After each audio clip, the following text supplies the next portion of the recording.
آج پوری دنیا میں جہاں فرانس کے صدر کی بدتمیزی اور گستاخی کی مذمت کی جا رہی ہے، وہیں ہر شخص فرانس کے صدر کے خلاف احتجاج درج کرا رہا ہے۔ اسی سلسلے میں کل 30 اکتوبر کو پوری دنیا میں دینی لحاظ سے مشہور و معروف سرزمین دیوبند میں بھی ناموس رسالت کے عنوان سے ایک پروگرام کا انعقاد کیا گیا۔ اس پروگرام میں استاد دارالعلوم دیوبند مولانا نسیم اختر شاہ کیسر، ممبر پارلیمنٹ حاجی فضل الرحمان علیخ کے صاحبزادے مونس رضا، مفتی طارق قاسمی، قاری واصف عثمانی، نظیف قاسمی، مہدی حسن عینی اور سعد صدیقی جیسے اشخاص موجود تھے۔ پروگرام میں انڈین اسلامک اسکالر مفتی محمد عفان منصور پوری، جو کہ جمعیت علماء ہند کے اعلیٰ عہدیدار ہے اور ساتھ ہی میں استاد حدیث مدرسہ جامع اسلامیہ عربیہ امروہہ جامع مسجد سے بھی تعلق رکھتے ہیں، انہوں نے بھی فرانس کے صدر کے خلاف سخت سے سخت کارروائی کا مطالبہ کیا۔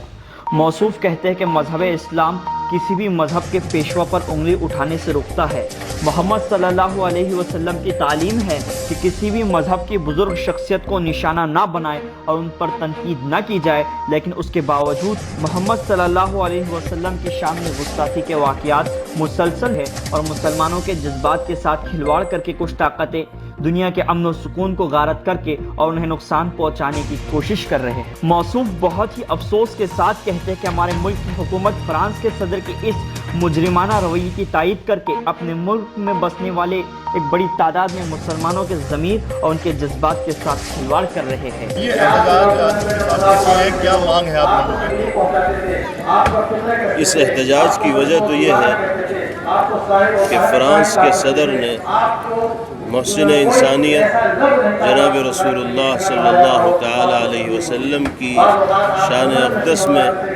توہین آمیز خاکے عام کرنے کا جو اعلان کیا ہے، اس سے نہ صرف یہ کہ مسلمانوں کے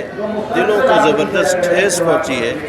ان کے دل زخمی ہوئے ہیں، مجروح ہوئے ہیں، بلکہ ہم یہ کہتے ہیں کہ فرانس کے صدر کی یہ حرکت انسانیت کے خلاف ایک بدترین جرم ہے، اس لیے کہ پیغمبر علیہ السلام صرف اہل ایمان کے لیے، مسلمانوں کے لیے آئیڈیل اور نمونہ نہیں، بلکہ اللہ نے نبی کریم علیہ السلام کو ساری انسانیت کا رہنما بنا کر اس دنیا میں بھیجا تھا۔ ایسے عظیم المرتبت انسان کو اگر کوئی شخص نشانہ بنا رہا ہے تو وہ انسانیت کے خلاف جرم کرنے والا ہے، دنیا کی کسی عدالت میں بھی اس کو پناہ نہیں ملنی چاہیے۔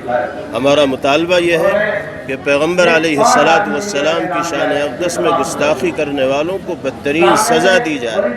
عبرتناک سزا دی جائے، ایسی سزا کہ جو ایک علامت بن جائے اور بعد والے لوگ کبھی بھی اس طرح کی گستاخانہ حرکت کرنے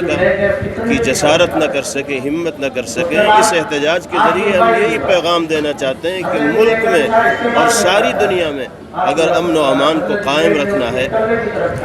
تو اس شخصیت کو احترام اور عظمت کی نگاہ سے دیکھنا ہوگا جو دنیا کی ایک بہت بڑی تعداد کے دلوں پر حکومت کرنے والی۔ اگر اس دنیا کو امن و سکون کا گہوارہ بنانا چاہتی ہے تو سرکار دو عالم صلی اللہ علیہ وسلم کے مقام و مرتبے کا احترام کرنا۔ این ڈے انڈیا کے لیے ندیم صدیقی کے ساتھ سروج شاہ۔